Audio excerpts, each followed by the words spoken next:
Welcome to Jersey Reads the Classics, an audiobook podcast delving into the finest works of our literary masters.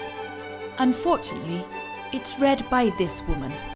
What the hell? Who cares? Let's go on an adventure. Hello, and welcome back to Jersey Reads the Classics with me, your host, Rosie D. Candia. I know I'm so grandiose. This is how I live my life out loud. That's all I'm going to say. But enough about me. What do you think about me? All right, let's get back to Peter Pan. Chapter 13. Do you believe in fairies? I do. The more quickly this horror is disposed of, the better. The first to emerge from his tree was Curly. He rose out of it into the arms of Checo, who flung him to Smee, who flung him to Starkey, who flung him to Bill Jukes, who flung him to Noodler, and so he was tossed from one to another till he fell at the feet of the Black Pirates. All the boys were plucked from their trees in this ruthless manner, and several of them were in the air at a time, like bales of goods flung from hand to hand. A different treatment was accorded to Wendy, who came last. With ironical politeness, Hook raised his hat to her and, offering her his arm, escorted her to the spot where the others were being gagged. Well, at least we know that, Hook still knows how to treat a lady, because remember, he did go to a very fine school when he was young. He did it with such an air. He was so frightfully distinguished that she was too fascinated to cry out. She was only a little girl. She has a crush on Hook too, I bet. You know what I'm saying? Not a bad deal. Perhaps it is telltale to divulge that for a moment Hook entranced her, and we tell on her only because her slip led to strange results. Had she haughtily unhanded him, and we should have loved to write it of her, she would have been hurled through the air like the others, and then Hook would probably not have been present at the tying of the children. And had he not been at the tying, he would not have discovered Slightly's secret. And without the secret, he could not presently have made his foul attempt on Peter's life. What is the secret? Oh my God, so Wendy is entranced. I'm telling you, Hook, I'm telling you, not only his manners, I bet you he's a handsome rogue. They did say he was handsome, but they never present him as handsome. Okay, I know I keep staying on that. They were tied to prevent their flying away, doubled up with their knees close to their ears, and for the trussing of them, the Black Pirate had cut a rope into 9 equal pieces. All went well until Slightly's turn came, when he was found to be like those irritating parcels that use up all the string in going round and leaving no tags with which to tie a knot.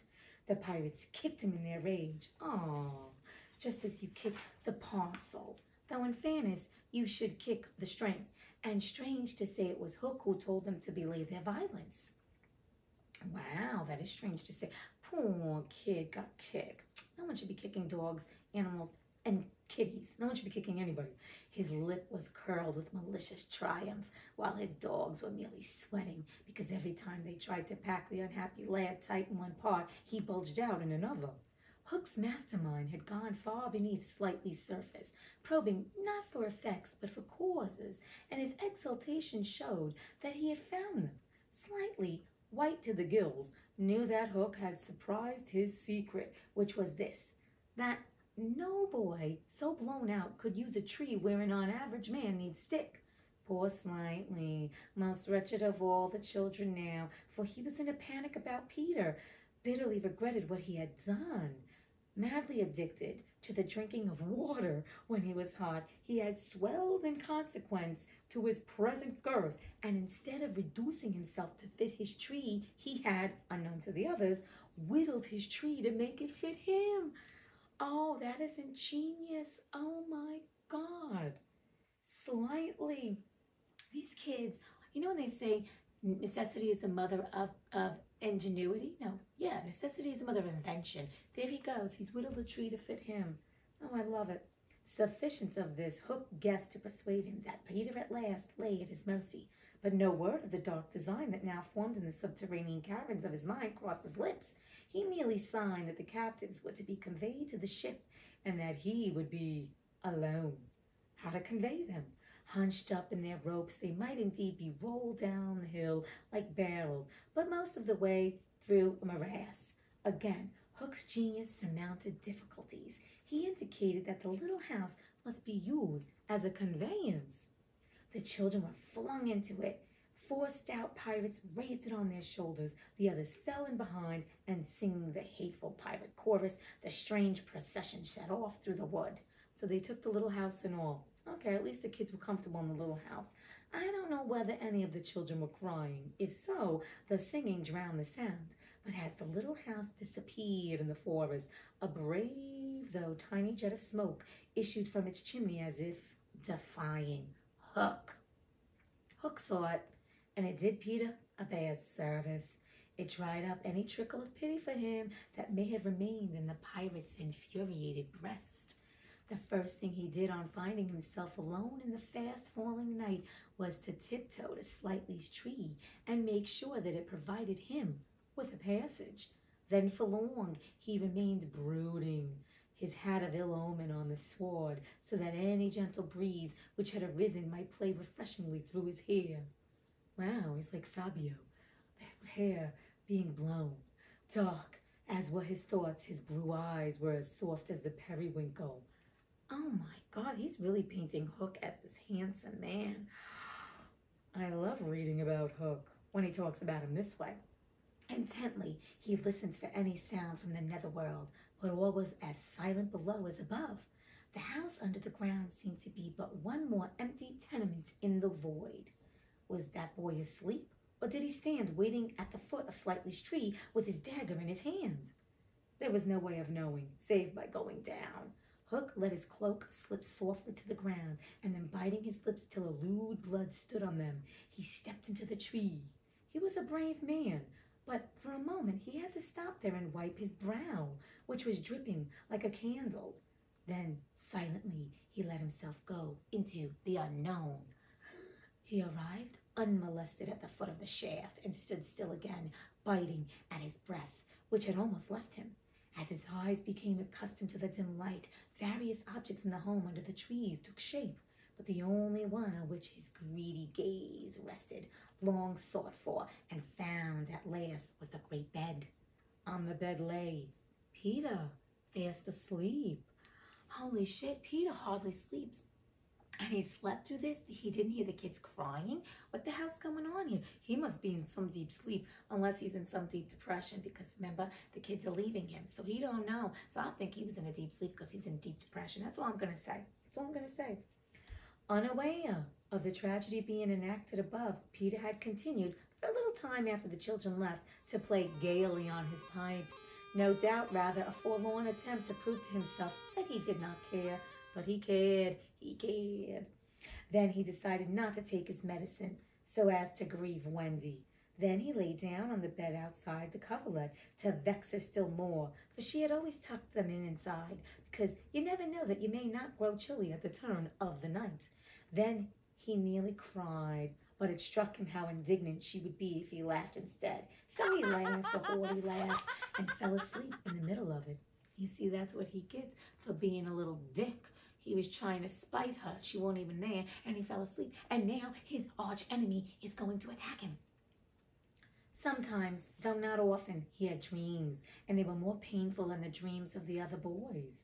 For hours he could not be separated from these dreams, though he wailed piteously in them. They had to do, I think, with the riddle of his existence. At such times it had been Wendy's custom to take him out of bed and sit with him on her lap, soothing him in dear ways of her own invention, and when he grew calmer, to put him back to bed before he quite woke up, so that he should not know of the indignity to which she had subjected him. Oh, so he doesn't even know that Wendy used to soothe him when he was crying in his sleep. She's so good. But on this occasion, he had fallen at once into a dreamless sleep. One arm dropped over the edge of the bed, one leg was arched, and the unfinished part of his laugh was stranded on his mouth, which was open, showing the little pearls. Thus defenseless, Hook found him. He stood silent at the foot of the tree, looking across the chamber at his enemy. Did no feeling of compassion disturb his somber breast? The man was not wholly evil. He loved flowers, I have been told, and sweet music. He was himself no mean performer on the harpsichord, and, let it be frankly admitted, the idyllic nature of the scene stirred him profoundly. Oh my God! know. See, Hook's got some good in him. He just doesn't want to unearth it. Somebody hurt Hook. Something real bad. This guy needs major therapy. I'm just going to say it. We should do a whole session with Hook. You know what I mean? Talking to Hook and seeing where it all started. Mastered by his better self, he would have returned reluctantly up the tree. But for one thing. So he was going to leave Peter alone, the one that he's been after. There's this one thing. Here we go, people. What stayed him was Peter's impertinent appearance as he slept. The open mouth, the drooping arm, the arched knee. They were such a personification of cockiness as, taken together, will never again, one may hope, be presented to eyes so sensitive to their offensiveness. They steeled Hook's heart. If his rage had broken him into 100 pieces, every one of them would have disregarded the incident and leapt at the sleeper. Jesus Christ, he is so perturbed about this kid's cockiness that even the kid in his sleeping stance is affecting him. Wow, good Lord. Think about those times when you've been so enraged by someone that you're just like, ah. Anyway, though a light from the one lamp shone dimly on the bed, Hook stood in darkness himself, and at the first stealthy step forward, he discovered an obstacle, the door of Slightly's tree. It did not entirely fill the aperture, and he had been looking over it. Feeling for the catch, he found to his fury that it was low down, beyond his reach. To his disordered brain, it seemed then that the irritating quality in Peter's face and figure visibly increased, and he battled the door and flung himself against it. Was his enemy to escape him after all? But what was that? The red in his eye had caught sight of Peter's medicine standing on a ledge within easy reach. He fathomed what it was straight away, and immediately knew that the sleeper was in his power. Oh shit. Oh my God. See, if that bottle wasn't there, oh my God, what's gonna happen? Honestly, lest he should be taken alive, Hook always carried about his person a dreadful drug, blended by himself of all the death-dealing rings that had come into his possession. These he had boiled down into a yellow liquid quite unknown to science, which was probably the most virulent poison in existence. That's smart. You see, he keeps poison on himself, so if he gets captured, and that's what they did in the old days, I'm assuming, so that you can just kill yourself and die so you don't have to be at the mercy of your captors. But I also think that's also kind of cowardly, but I digress. 5 drops of this he now added to Peter's cup. His hand shook, but it was in exultation rather than in shame. As he did it, he avoided glancing at the sleeper, but not lest pity should unnerve him, merely to avoid spilling. Then, one long gloating look he cast upon his victim, and turning, worming his way with difficulty up the tree. As he emerged at the top, he looked the very spirit of evil breaking from its hole, donning his hat at its most rakish angle. He wound his cloak around him, holding one end in front as if to conceal his person from the night, of which it was the blackest part, and muttering strangely to himself, stole away through the trees. Oh my God, is that dark? The hat, oh my God, I kind of wish I had a cloak and a hat, you know what I mean? Da da da da. Peter slept on. The light guttered and went out, leaving the tenement in darkness. But still, he slept. It must have been not less than 10 o'clock by the crocodile when he suddenly sat up in his bed, wakened by he knew not what. It was a soft, cautious tapping on the door of his tree. Soft and cautious, but in that stillness, it was sinister.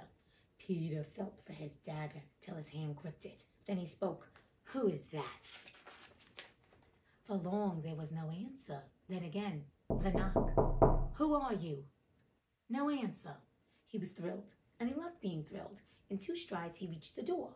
Unlike Slightly's door, it filled the aperture, so that he could not see beyond it, nor could the one knocking see him. "I won't open unless you speak," Peter cried. Then at last the visitor spoke, in a lovely bell-like voice. "Let me in, Peter." It was Tink, and quickly he unbarred to her. She flew in excitedly, her face flushed and her dress stained with mud. "What is it?" "Oh, you could never guess," she cried, and offered him 3 guesses. "You gotta waste time with the guessing game, Tinkerbell? Just frickin' tell him, really?" But we haven't heard from Tink in a long time. She's always in her boudoir. "Out with it," he shouted, and in one ungrammatical sentence, as long as the ribbons that conjurers pull from their mouths, she told of the capture of Wendy and the boys. Peter's heart bobbed up and down as he listened. Wendy bound, and on the pirate ship, she who loved everything to be just so?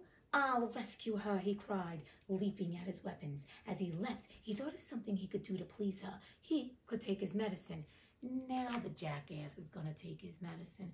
Really? The irony of it all. Now he's got to do it. Now, Peter. Now. Gah. His hand closed on the fatal draft. No, shrieked Tinkerbell, who had heard Hook mutter about this deed as he sped through the forest. Why not? It is poisoned. Poisoned? Who could have poisoned it? Hook. Don't be silly. How could Hook have got down here? Alas, Tinkerbell could not explain this, for even she did not know the dark secret of Sightly's tree. Nevertheless, Hook's words had left no room for doubt. The cup was poisoned. Besides, said Peter, quite believing himself, I never fell asleep. He raised the cup. No time for words now, time for deeds. And with one of her lightning movements, Tink got between his lips and the draft and drained it to the dregs. Why, Tink, how dare you drink my medicine?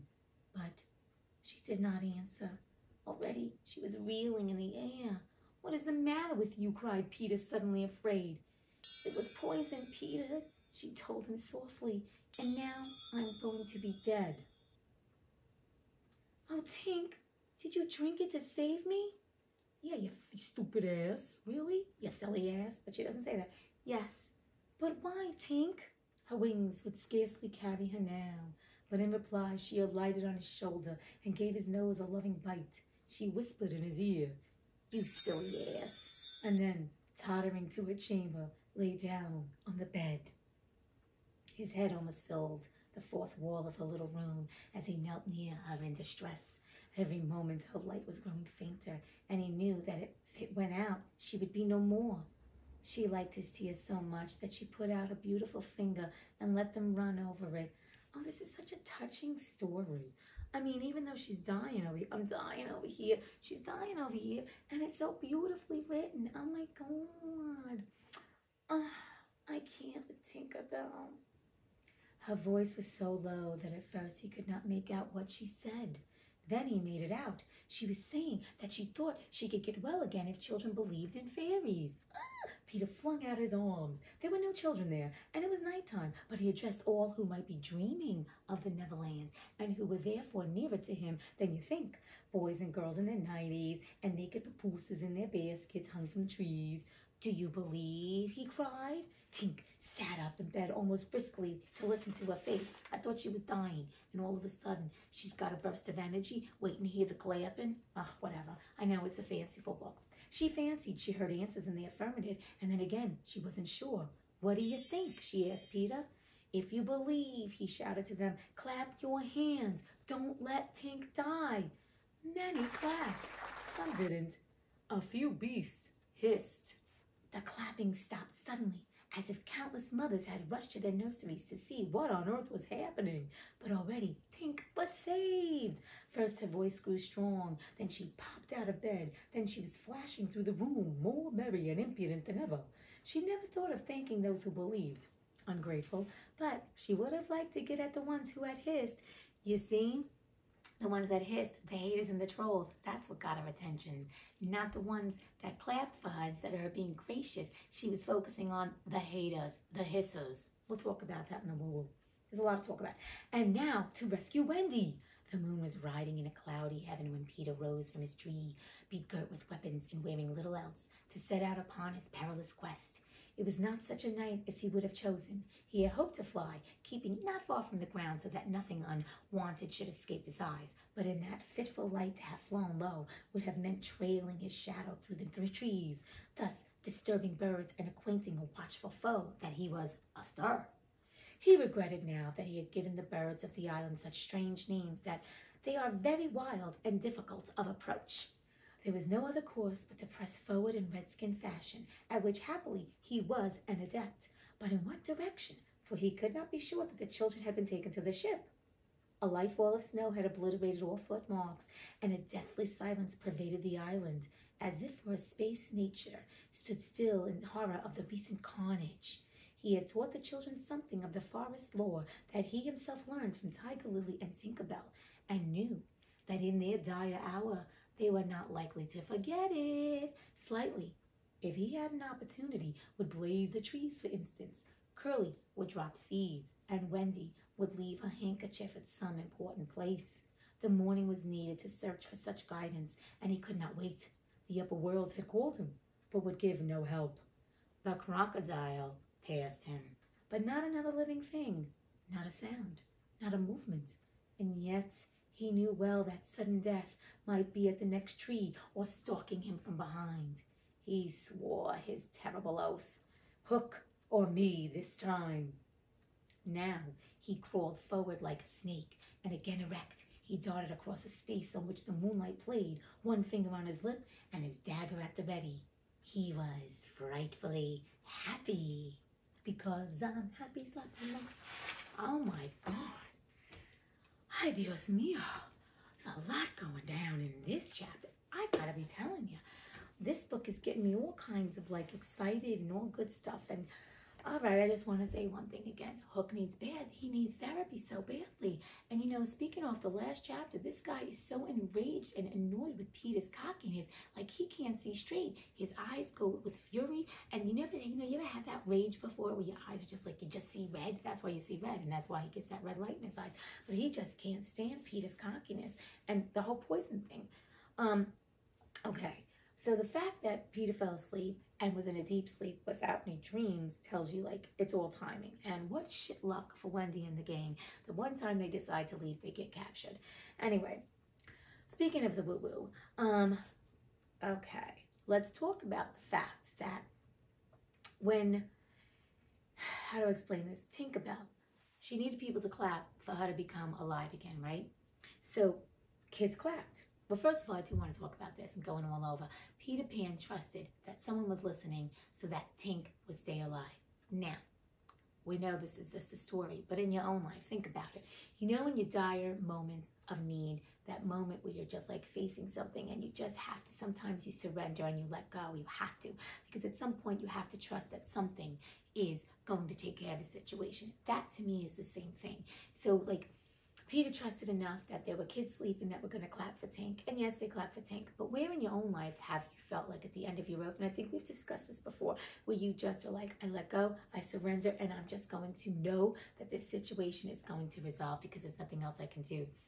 And for me, that really is an example of how when you trust and you believe without seeing, so you believe without even seeing, like he believed that there were kids, you know, dreaming of Neverland. But it's just like your life. If you believe enough that something is already there for you, whatever you need in terms of your times of trouble, or when you need something for the next step in your life, and you believe it enough and you see it with your mind's eye, not physically, but just see it, right? Believe it because you believe it so much. You have that vision. It does come to you. You know, there's so many people that talk about, like, I knew at a young age I was going to do this. I knew at this age I knew I was going to marry this person, and there would be no chance they would, but they ended up marrying. So I really think I just want to stress that in life, you don't control what happens to you, but the things that are going to come to you will come to you. But if you have visions and dreams and goals that you inherently have had, especially since you're young, you believe it enough so you can really believe it into reality. And that's so important. And I want you to just, you know what, think about that. Think about things that you like to put out there that you can truly, but you have to believe with like your heart and your soul. It can't just be like, yeah, this is going to happen. You know, and that takes work. And you're saying to me, well, how can you believe? You also can do little things to test the universe. But you also have to understand what you believe sometimes may be in your best interest may not be, if it's not for the highest good of yourself and the highest good of everybody. Because everything we do has an effect. It's a ripple effect. So we do have destinies. But I do believe at times, if we're really in tune with ourselves, and that's getting quiet through meditation, doing self-work, getting clear with who you are, trusting yourself and standing in truth and authenticity, what happens is you start channeling spirit, and it could be just channeling what your gut is saying to do next. And if you believe in that and trust it enough, what happens, you do create your destiny, you do create the reality, because you're in tune with what is next on the on the agenda for you. It's when we go into an ego place and we think, well, I got to do this because it's time for me to do this. And that's what my mind says to do. There are two different places to think from. There's your ego, which is all mind and everything. This is where we put all anxiety, fear, worry, and doubt, or your spirit. If you don't want to call it spirit, you don't have to, but your gut. It's that knowingness. It's that thing that warns you when you need to be warned, or that thing that says, I don't know what, but I dreamt this and I'm supposed to do this, or I'm inspired to do this and I don't know why, but I'm just going to do it. So that's where I want to encourage you to think about the things that are not ego driven, but are driven by your gut or this feeling in your heart, or when you think about it, there's just this warmth of like feeling good. Or sometimes you think about something you want to do and you get the chills all over your body. It's kind of like an affirmation of your spirit saying, yes, please do this, please do this, please do this, please do this. And take that inspiration and think about the things that you really can believe in, and maybe jot that down in your journal, the things that you'd like to believe in right now, and start believing it and maybe visioning it. And when I say visioning, it's just sitting there and daydreaming it. Daydreaming the life that you choose to live, the house you'd like to live in, the car you want to drive. It doesn't have to be external shit like that either. Waking up every day, like being in nature, waking up, thinking and seeing yourself at the type of career or profession or the way you want to retire. I don't know, but start dreaming it into existence. Dream it into existence. So I think it's really important to start believing into seeing. You see what I'm saying? So you see what I'm saying? See? Anyway, point is, so I just want to reinforce that. And secondly, when it comes down to Tinkerbell, she has all these people clapping for her, and that little bitch didn't even think about being gracious to them and saying thank you. Instead, she wanted to concentrate on the hissers, the beasts that hissed. And what makes me laugh is, where in our lives do we pay attention to the haters? We talked about this last chapter, right? The people that are trolls. Instead of, every day we have to live in gratitude. And gratitude should come from within. And gratitude comes from waking up every day. You're sitting home right now. You're breathing. You're talking. Your family, friends, life, whatever you got going on, looking at the little things and being grateful.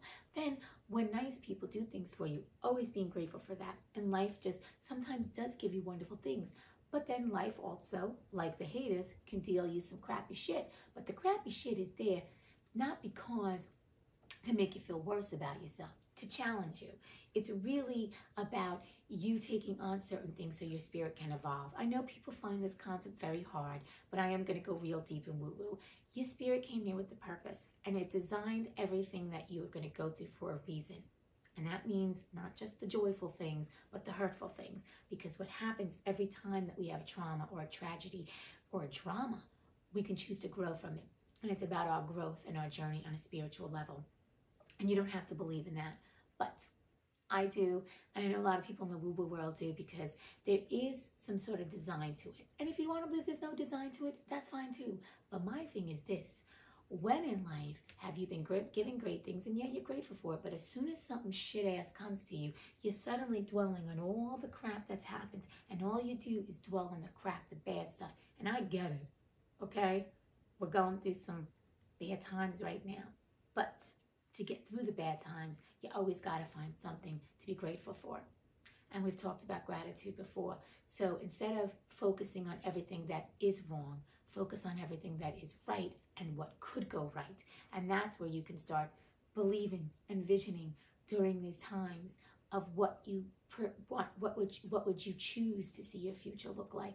What is your vision? What you want your real reality to look like, and not dwell on the crap. Because the things that you think about every day, the thoughts, they're seeds, and you're planting those seeds. And what happens is you keep thinking this negative pattern and these negative things and dwelling on the negative. In 6 months, what you're going to reap, right? You reap what you sow. What you're going to reap from that is more negativity, more crap that's just depressing. So instead of, when you're going, listen, we've all, trust me, I've been to the dark night of the soul myself. I know these are crazy times. We all kind of are just like doing this during this. And remember, you're not the only one sitting there losing jobs, if that's it. And I'm not making light of the situation. Please know that, because this is some tough times. And as an empath, I feel it really in my heart. It's a very bad time. But sitting and dwelling and wallowing in it is not going to help you get through it. The way you get through it is to find the little things each and every day that bring you joy.